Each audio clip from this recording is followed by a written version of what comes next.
روح کے ساتھ ملاقات کیسے ہوتی ہے؟ کیا انسان اپنی ان آنکھوں سے روح کا دیدار کر سکتا ہے، روح سے ملاقات کر سکتا ہے؟ آج کی ویڈیو میں اسی چیز کو ہم سمجھنے کی کوشش کریں گے کہ انسان جو عالم حلقت کا قیدی ہے، یعنی اس دنیا کے قید خانے میں رہتا ہے، وہ انسان عالم امر کے باسی یعنی سول سے ملاقات کیسے کر سکتا ہے؟ وہ تو ایک نور ہے، وہ ایک لائٹ ہے، وہ ایک روشنی ہے، اس سے ملاقات آخر کیسے ہوتی ہوگی؟ آج کی ویڈیو میں دو چیزیں ہم سمجھیں گے۔ نمبر ایک تو یہ کہ روح سے ملاقات کیسے ہوتی ہے، اور نمبر دو یہ کہ جب عشق انسان کی سول تک پہنچتا ہے تو کون سی 5 درجات ہیں جن درجات میں سے گزر کے انسان اپنی سول تک ایکسیس کو حاصل کر لیتا ہے۔ یہ دونوں چیزیں انشاءاللہ آج کی ویڈیو میں ڈسکس کروں گا۔ دیکھو، سب سے پہلے یہ ڈسکس کرتے ہیں کہ روح سے ملاقات کیسے ہوتی ہے، لیکن اس سے پہلے ضروری ہے اس بات کا جاننا کہ کیا انسان ان آنکھوں سے سول کو دیکھ بھی سکتا ہے، کیا سول دکھائی دیتی ہے؟ ہمارے آقا دو جہاں میرے پیارے نبی کی بڑی پیاری بات ہے۔ سرکار فرماتے ہیں کہ کبھی آپ نے غور کیا ہے کہ جب کبھی آپ مردے کو دیکھو تو مردے کی نگاہیں اوپر کی جانب ہوتی ہیں، اوپر کو چڑھی ہوئی ہوتی ہیں۔ ایسا کیوں ہوتا ہے؟ آپ کبھی زندگی میں تجربہ کرو نا کہ مردے کی نگاہوں کو آپ دیکھو تو وہ اوپر کو چڑھ جاتی ہیں۔ کیوں ایسا ہوتا ہے؟ کیونکہ اس وقت مردہ اپنی سول کو اپنی ان نگاہوں سے نکلتا ہوا جاتا ہوا دیکھتا ہے۔ نبی پاک صلی اللہ علیہ وسلم کی حدیث ہے، سول جب قبض کی جاتی ہے نا آپ کے وجود کے اندر سے، اس وقت انسان اس کو اپنی جاگتی آنکھوں سے دیکھتا ہے۔ وہ پاؤں سے فرشتے شروع کرتے ہیں، پاؤں کے ناخن سے، وہاں سے فرشتے اس کو قبض کرنا شروع کرتے ہیں۔ پہلے انسان کی جو پاؤں ہے نا وہ بے جان ہو جاتے ہیں، یعنی مر جاتے ہیں انسان کے پاؤں، اور انسان جاگ رہا ہوتا ہے۔ انسان کی یہ نگاہیں، یہ دماغ یہ فیل کر رہا ہوتا ہے، محسوس کر رہا ہوتا ہے کہ میرے پاؤں مر گئے ہیں۔ آہستہ آہستہ اسی طریقے سے وہ دماغ کے اندر سے جب سول کو نکالتے ہیں، سول کو اوپر لے کے جاتے ہیں، تو نگاہیں انسان کی اس کا پیچھا کرتی ہیں۔ ایسے انسان اپنی سول کو جاتے ہوئے دیکھتا ہے۔ تو اس وقت ایسا کیا خاص ہوتا ہے کہ انسان جو ہے وہ عالم حلقت کے اندر رہ کر سول کو دیکھ رہا ہے، یعنی مرنے سے پہلے عالم اسی میں انسان ہوتا ہے۔ انسان عالم امر میں تو نہیں نہ گیا، اسی حلقت میں، اسی دنیا میں انسان ہے، لیکن انسان اپنی سول کو جاتے ہوئے دیکھتا ہے، اس کا دیدار کرتا ہے۔ اس وقت کیا ہوتا ہے؟ اس وقت یہ ہوتا ہے کہ انسان عالم حلقت اور عالم امر کے درمیان پڑے ہوئے جو پردے ہیں نا، اللہ تعالیٰ کی ذات وہ پردے ہٹا دیتی ہے۔ یاد رکھنا، آپ پردے کی سائیڈ پہ ہو، سول پردے کے اس سائیڈ پہ ہے۔ سول عالم امر کے باسی ہے، آپ عالم حلقت کے باسی ہو۔ آپ کی نگاہوں سے جب پردہ ہٹا تو آپ اس نور، اس لائٹ کا دیدار کر سکتے ہو۔ اس طریقے سے سول کا دیدار ہوتا ہے۔ لیکن وہ والی کیفیت جو موت سے پہلے انسان کو ملتی ہے، وہ لائف میں کیسے ملے گی؟ اگر آپ اپنی زندگی میں اپنی روح سے ملاقات کرنا چاہتے ہیں تو یہ کیسے ہو سکتی ہے؟ یا اللہ کے نبیوں سے آپ ملاقات کرنا چاہتے ہیں تو یہ کیسے ہوگی؟ سلطان فخر فرماتے ہیں، کہتے ہیں کہ انسان موتو قبل انتا موتو، مرنے سے پہلے جب مر جاتا ہے نا، یہ بہت ہی مشہور بات ہے نا، موتو قبل انتا موتو، کہ مرنے سے پہلے مر جاتا بھی تو خدا کو پائے گا۔ وہ کیا ہوتا ہے؟ انسان اپنی ذات کو فنا کرتا ہے۔ جب انسان فنا ہو جاتا ہے تو انسان اس امر میں داخل ہو جاتا ہے، یعنی عالم امر کا نظارہ وہ اسی دنیا میں رہ کے کرتا ہے۔ سب سے پہلے انسان، اس کا پہلا درجہ کیا ہے کہ سب سے پہلے انسان کا واسطہ اندھیرے سے پڑنے والا ہے۔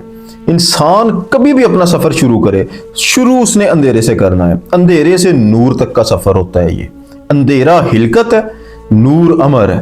یہ دونوں انسان کی ذات کے اندر اندھیرا بھی موجود ہے اور لائٹ بھی موجود ہے، اور انسان قیدی اندھیرے کا ہے۔ اسی اندھیرے سے انسان نے سفر کرنا ہے، لیکن اس اندھیرے اور اس روشنی کو ایک تار جوڑتی ہے، یعنی ایک باریک سا دھاگا اس نور اور اس جو حلقت ہے اس کے درمیان قائم ہے۔ انسان کی باڈی مٹیریلسٹک ہے، سول جو ہے نان مٹیریلسٹک باڈی ہے، لیکن یہ ایک دوسرے کے اندر ضم کیے گئے ہیں۔ ان دونوں چیزوں کو جو ضم کیا ہوا ہے نا، اللہ تعالیٰ کی ذات نے اپنی قدرت اور اپنے عشق سے کیا ہوا ہے، یعنی عشق کی وہ تار ان دونوں کے درمیان موجود ہے۔ آپ کے سفر کا آغاز اندھیرے سے ہوگا اور اندھیرا دور آپ کے عشق سے ہوگا۔ عشق تو کرنا ہوگا، محبت تو کرنی ہوگی۔ اسی سلطان فخر فرماتے ہیں نا کہ ایمان سلامت ہر کوئی منگے، عشق سلامت کوئی ہو، جس منزل تے عشق پہنچاوے، ایمان نو خبر نہ کوئی ہو۔ یہ عشق کی تار ہے، جسے بعض لوگ اللہ والی تار بولتے ہیں، بعض لوگ سائیاں والی تار بولتے ہیں، بعض لوگ عشق کی تار بولتے ہیں۔ یہ تار بجتی ہے، یہ اللہ والی تار ہے۔ یہ ظلمت کے اندھیرے اور نور کا جو جہان ہے اس کو آپس میں کنیکٹ کرتی ہے۔ تو انسان کو اس کے لیے سب سے پہلا جو درجہ ہے نا اس کا، وہ عشق ہے۔ عشق تو انسان کو کرنا ہوگا۔ اس کے بعد اس کا دوسرا درجہ، جب انسان عشق کرتا ہے نا تو انسان کا قلب رواں ہو جاتا ہے، یعنی جب یہ تار بجتی ہے، لگاتار بجتی ہے نا، تو انسان کا قلب رواں ہوتا ہے، اور دم ہما دم اللہ اللہ کی صدا اس کی ذات سے آتی ہے۔ وہ اللہ والی تار انسان کی ذات کے اندر بجنا شروع ہو جاتی ہے۔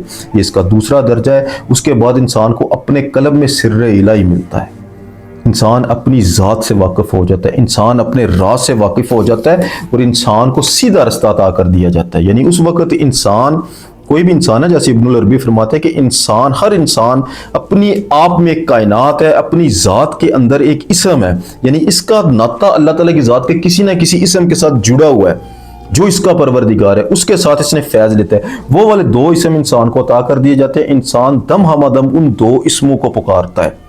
جب اسم جسم اور جسم اسم کے اندر پیوست ہوتا ہے، یہ وہ والا درجہ ہوتا ہے، یہ اس کا تیسرا درجہ ہے۔ جب انسان ہلکت سے آگے بڑھ چکا ہوتا ہے اور انسان اس نورانی اسم تک پہنچتا ہے، جو اسم اس کے نصیب میں اللہ تعالیٰ کی ذات نے لکھا، اس اسم کا اس نے ذکر کرنا شروع کر دیا۔ اس کے بعد عشق کا چوتھا درجہ جب آتا ہے نا، جب انسان ان دو اسما کا ذکر کرتا ہے، ان دو لفظوں کو پکارتا ہے جو اس کو عرش فرش کی سیر کرواتے ہیں، تب انسان انہی اسما کی برکت سے اپنی ذات کے اندر جھانکنا شروع کر دیتا ہے۔ انسان کو اپنا پورا وجود ایک آئینے کی طرح لگتا ہے۔ یہ مٹی والی جو ڈائمنشن ہے نا، یہ جو انسان کو مٹی کا بت نظر آتا ہے، یہ ڈائمنشن اس وقت ختم ہو جاتی ہے۔ انسان کا وجود ایک شیشے کی طرح ہو جاتا ہے، اس کے اندر سے انسان کو لائٹ نکلتے نظر آتی ہے۔ لا الہ الا اللہ انسان کی ذات کے اندر خون کی جگہ بھاگتا ہے، دل کے اندر انسان کو اس میں اللہ ذات کا دیدار ہوتا ہے۔ یہ جلوے اتنے دور تک جاتے ہیں کہ سلطان فقر یہاں تک فرماتے ہیں کہ انسان کا جو دل ہے نا، اس کے گرد انسان کو وسیع و عریض میدان نظر آتے ہیں۔ ان میدانوں کے اندر 18,000 جہان انسان ان آنکھوں سے اس دل کے اندر دیکھتا ہے۔ اسی دل کے اندر انسان کو گنبد بھی نظر آتا ہے، یعنی سرکار دو عالم صلی اللہ علیہ وسلم کا گنبد مبارک انسان کو یہاں پہ نظر آتا ہے۔ وہاں پہ ایک تالا لگا ہوتا ہے، ایک قفل لگا ہوتا ہے، ایک چابی ہوتی ہے اس میں اللہ کی۔ اس چابی کے ذریعے انسان اس قفل کو کھولتا ہے اور روحانیت کے اس گیٹ سے اندر چلا جاتا ہے، جسے اسپرچول ڈور کہتے ہیں، جو انسان کی ذات کے اندر موجود ہے۔ سلطان فقر اسی لیے فرماتے ہیں نا کہ 14 طبق دلے دے اندر تمبو وانگن تانے ہوں، وہ سارے پردے جو ہیں پھر ون بائی ون انسان کی ذات سے ہٹنا شروع ہو جاتے ہیں۔ جب یہ والی منازل انسان طے کرتا جاتا ہے، ذکر کرتا جاتا ہے، مرشد کی انسان پہ نظر ہوتی ہے، انسان اپنے اندر سارے جہانوں کو دیکھتا ہے نا، تو ایک وقت ایسا آتا ہے کہ انسان اپنے قالب سے آگے بڑھتا ہے۔ پھر قالب کے اندر سر کے اندر انسان اپنی سول کو دیکھتا ہے، یعنی انسان اس وقت ہو کے راز کو جانتا ہے، یعنی انسان اس چیز کو اپنی آنکھوں کے ذریعے دیکھتا ہے کہ آپ کی ذات کے اندر کوئی ہے۔ کوئی دھیمی آواز میں آہستہ سے ایک ذکر انسان سنتا ہے، پہلے اس کی آواز انسان کو آتی ہے، تب انسان پر ایک وحشت طاری ہو جاتی ہے، انسان کی ذات پر ایک وحشت طاری ہوتی ہے کہ انسان کی ذات کے اندر بھی کوئی زندہ ہے، انسان کی ذات کے اندر بھی کوئی رہتا ہے۔ جو آپ کی حقیقت ہے، یہ دماغ، یہ کان، یہ آنکھیں، یہ اس کو دیکھتی ہیں اپنی ذات کے اندر۔ تب انسان اس زبان سے ذکر نہیں کرتا، بلکہ صرف انسان اس کے ذکر کو سنتا ہے۔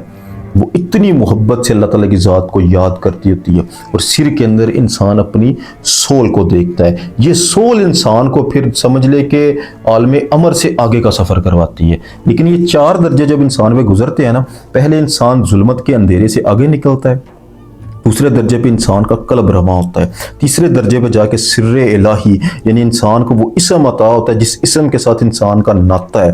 وہ اسم جب انسان پڑھتا ہے تو اس کی برکت سے انسان اپنے وجود کے اندر آئینے کی طرح نظر دوڑاتا ہے، انسان کو اپنی ذات کے اندر، وہ کہتے ہیں نا فقیر کے اندر پا فقیرہ چاہتی ہوں، وہ چاہتی پانا، وہ جھلک دیکھنا، وہ انسان پھر اپنی ذات کے اندر دیکھتا ہے۔ جب انسان اپنی ذات کے اندر دیکھتا ہے تو انسان کو اپنی ذات کے اندر اپنا آپ نظر آتا ہے۔ بعد کو یہی والی صورت نظر آتی ہے، بعد کو کچھ نظر آتا ہے، بعد کو کچھ نظر آتا ہے۔ یہ اللہ تعالیٰ کی ذات کی راز ہیں، لیکن یہ آشکار ہوتے ہیں۔ سلطان فقر فرماتے ہیں جب انسان سر الہی سے آگے بڑھتا ہے تو انسان اپنی سول کو دیکھتا ہے۔